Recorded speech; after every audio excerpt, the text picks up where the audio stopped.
And now, your thesis presentation. Do you feel the same way I do or not? He stared, but this time it was not warm with glistening pupils. It was hard and cold and matted over, and I could feel it piercing my insides. I'd struck a nerve, but I didn't stop. Who are you? I don't know, he said. I don't know, and I sure as hell ain't telling you. But if you don't know by now, you're a real dumbass. He released himself from the sheets and pulled his shirt on. Hi, and welcome to Divine Inspir-gay-tion, a thesis presentation by Dustin Reckling. In the 1990s, homosexuality, well, more understood than in the predecessing decades, was still a variable that many either didn't acknowledge or didn't have a full knowledge of. No one knew what made it occur or why it seemed to strike so randomly. In industrialized areas, mostly big cities, there was a greater acceptance of the gay population, with established gay bars and other places gay men could meet. In a place like New York City, there is considerably more literature and access to resources for a gay youth than in, say, Nebraska, where the nearest gay person can seem like 100 miles away, especially when one is just finding out their sexuality. This is usually the case for youth in rural areas. One study conducted by Jeff Kramer in 1995 included this testimonial from one of his subjects. When I first began to accept who I was, I tried to find others like me. I left a note on the bathroom of the university library. I said that I was interested in meeting other men, gave a brief description of myself, and left a post office box number. About 2 weeks later, I received a reply from a guy who sounded nice, along with his post office box number. After about 5 letters back and forth, we finally felt comfortable enough to meet. We were the first gay person the other had ever met, and we kind of came out together. In 1995, the United States was still reeling from the significant disdain and misinformation spread through the 1980s about HIV and AIDS. With a whole generation of gay men and women eradicated from these diseases, it was only natural there'd be confusion and fear associated with such an event. The ideas of learning about the subject makes actual resources kind of a forbidden fruit. Social scientist Chris Weinke says that many problems facing gay youth in rural areas are social attitudes regarding homosexuality. As such, gay youth in the Midwest are more often than not likely to develop certain sensitivities when it comes to understanding their sexuality, namely depression and homophobia. Weinke reports this also results in increased psychological distress to assimilate, which, when failed, leads to higher rates of suicide amongst gay youth. Or, if they're able to completely stifle their urges, they are thrust into incompatible marriages, which lead to higher rates of divorce. Weinke is ultimately proving that due to institutional oppression, gay youth are forced into windows that they do not see themselves in, resulting in disaffected adults. With no role model to build one's life on, the only direction that one can go is the one that they know to be true. Without this blossoming of truth, there can be no realization of self. This is, in part, backed by Michel Foucault's essay, The Perverse Implantation, where he explains a shift starting in the late 18th century, solidified it in the 19th century regarding discussion of sexuality.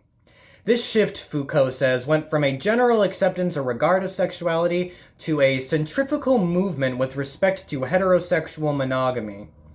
This brought the public's attention less toward what was considered natural to places that were more formative, deviated, and corrupted.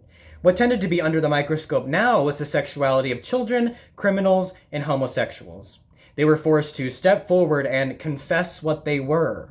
By extension, this idea of coming out and what it means for people of differing sexual orientation is a relatively new invention, yet also a stymieing one. As Foucault also says, visibility is a trap. Society has built up a boundary around what is considered normal, and anyone found outside this boundary is persecuted. Say, for example, a parent only possesses knowledge from a heterosexual viewpoint, and this may limit the view of the child to one where they need to assimilate, even if their feelings and urges are not uniform.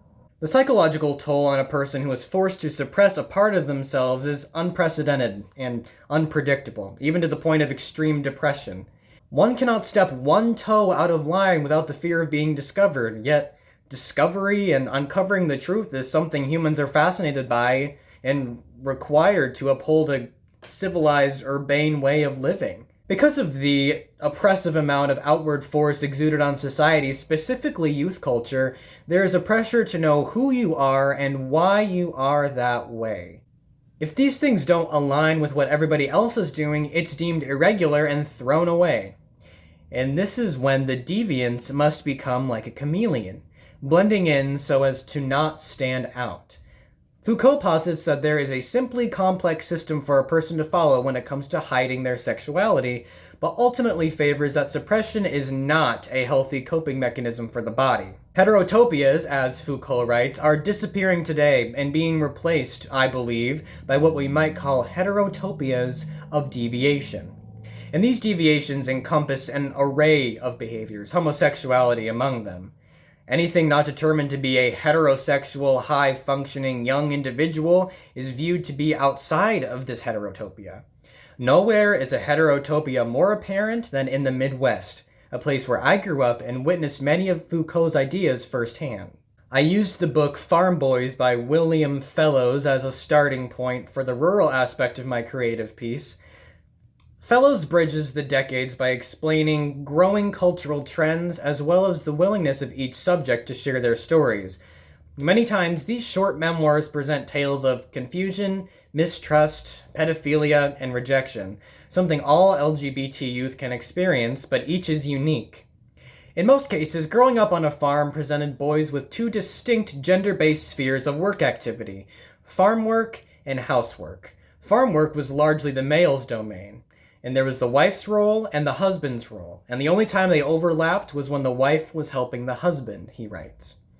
In my creative piece, I play on this dynamic, where main character James's father is missing in his life. He feels the need to step up to the plate in his absence and work as the husband in his family's dynamic. His stasis is uprooted when his love interest, a stranger who visits town, is given the dominant male role, and James is understandably upset as his role is being undermined, and what he perceives as normal masculine behavior has been superseded. If there are no male tasks to complete around the house, what is there to do? James hasn't grown up in an environment where men perform female roles, or vice versa. A Life magazine article from 1964 challenges this way of thinking. The article, titled "Homosexuality in America," was, for many, the first depiction of homosexuality in the greater media sphere. The first sentence wrote, "Today, homosexuals are discarding their furtive ways and openly admitting, even flaunting, their deviation." For this to be someone's first description of homosexuality is at once liberating, but to modern audiences, very haunting. None of the gay subjects have names, but are labeled as what they are: a deviation. If someone fails at performing male-oriented duties but are ridiculed for showing femininity, then there really is no home for them. And James ponders this too, when seeing obvious gender dynamics in his hometown of Wabash. I did not have the same effect, no matter how obvious I tried to make my desire known. I didn't have boobs or soft pink cheeks with which to attract them. They knew it, and I knew it too. I watched them for a moment, soaking in the interaction. What did Steve have that I lacked? Was it his white teeth, the biceps that bulged in his polo shirt, muscles that helped shape his ass as round as an apple? He has the body you want. He attracts people. You don't. See the picture? Was he doing to her what he had done with me only minutes ago? Perhaps more?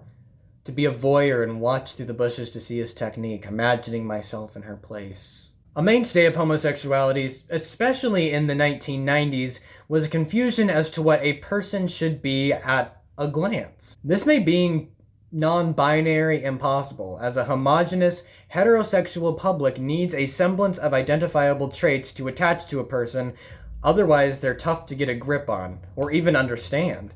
What James is experiencing is normal for a young gay person just beginning to question the world and why society has constructed a clear binary between what is masculine and what is feminine. After his first year of college, he becomes more detached from the ideas his hometown has given him as to what normalcy looks like. Not only are these men uprooted from their families in mind, but in religion as well. Many of the memoirs feature families of strong German Catholic backgrounds, and the extreme guilt or ridicule a young man would face given his otherness is cripplingly difficult to read.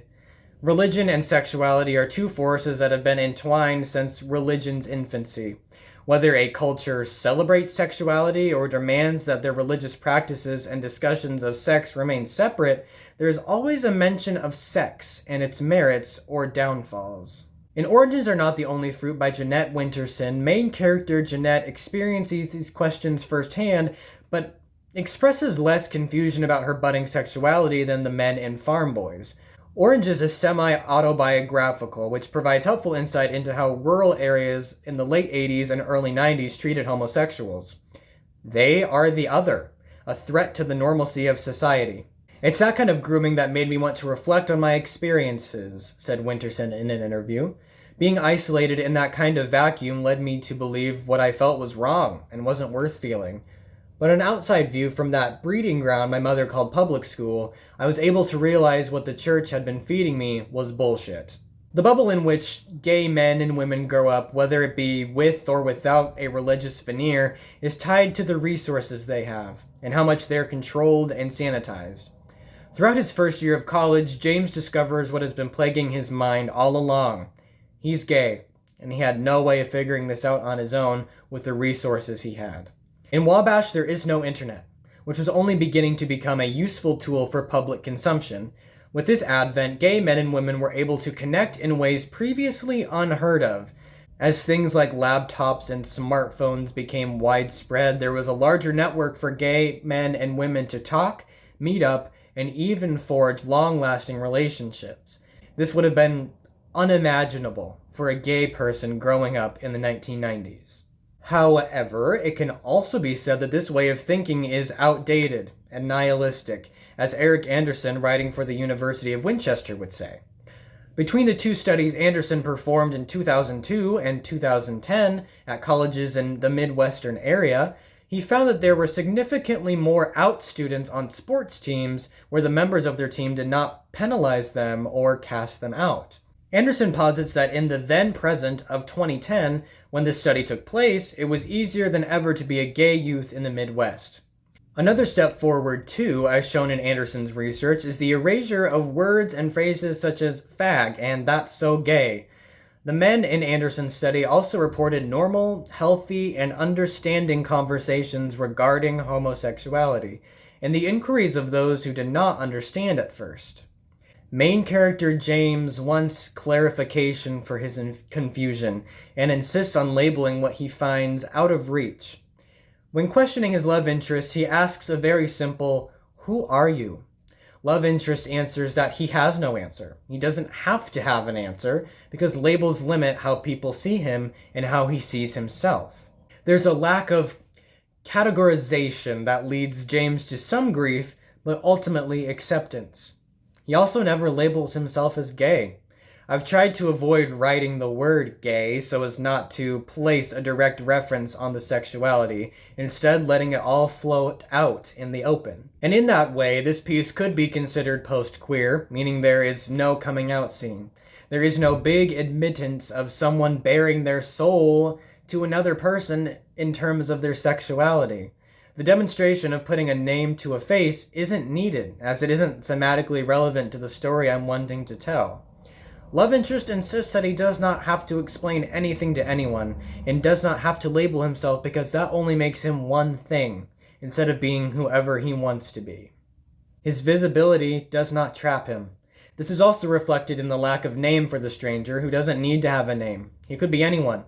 The stranger shows James there's no need for rigid gender roles or tying someone down to any one thing. If you allow others to put yourself into a box, it would be impossible to break out of it, even if you were the one who placed yourself there.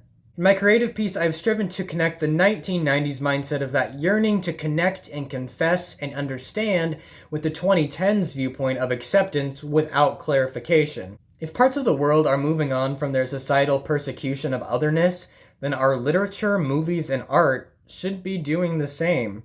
Simple acceptance and integration is all one needs. No prying, no spying. And this is what I find new age writers of sexuality, specifically LGBTQIA+ authors, should gravitate towards, or at least consider in their own writing.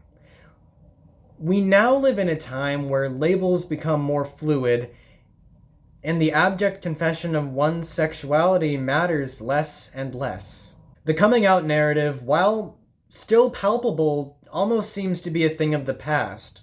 There was definitely a higher need for coming out when resources for gay youth were significantly less and visibility for homosexuality was practically nil.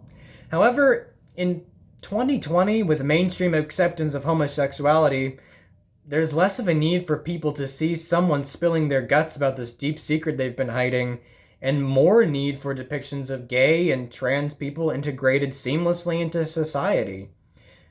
That does not mean self-discovery, coming-of-age narratives are still not important, but the specific need for coming out is less important. The irony I found in my writing is that James encounters more kickback in his progressive institution, his college, and more acceptance in his oppressive small town. James and the stranger exemplify the 1990s and the 2010s in a wrestling match, where each one is attempting to usurp the other, but have a difficult time doing so because there are few examples to draw from. How does one go somewhere when there isn't someone to lead? You make your own rules. The characters in my creative piece might be representative of people you've seen before, but James and the stranger aim to mess up the lines drawn in the dirt. This need for this story is pertinent. As gay marriage is legalized, there's less opposition to same-sex couples. As kids now have examples and resources they can turn to, there's less of a need to explain just who you are and just be. Opportunistically, it is up to these authors to forge a way for readers to better understand their conditions, whether that be through fiction, non-fiction, or poetry. And if something needs to tear open a gash, let it be. Hiding homosexuality behind something saccharine is not the answer in 2020. Art needs to let gay men and women function in society in a normal capacity. Their sexuality does not need to be the point of their existence in a narrative. And it is now our turn to take these aspects and these thoughts and bring something histrionic into a gilded modern age. Do you think God punishes people for what they do? He asked later that night, laying in my room. That depends on if you believe in God. I did, for example, so I thought he punished us, but only for things that are really wrong. I do not believe in God either, he said slowly. Then why do you ask? I can be curious, can't I? He was correct, of course, but what God thought did not cross my mind. I could be free to do what I like without fear of retribution. You can be curious, I said. There's no harm in that. He beckoned me down to the floor to sit with him. I obliged. I'm curious, he said, about what you think. Think about me. Where to begin? His eyes, nose, mouth, lips, muscles, the way he carries himself, his confidence, car, clothes. I mean, you're you.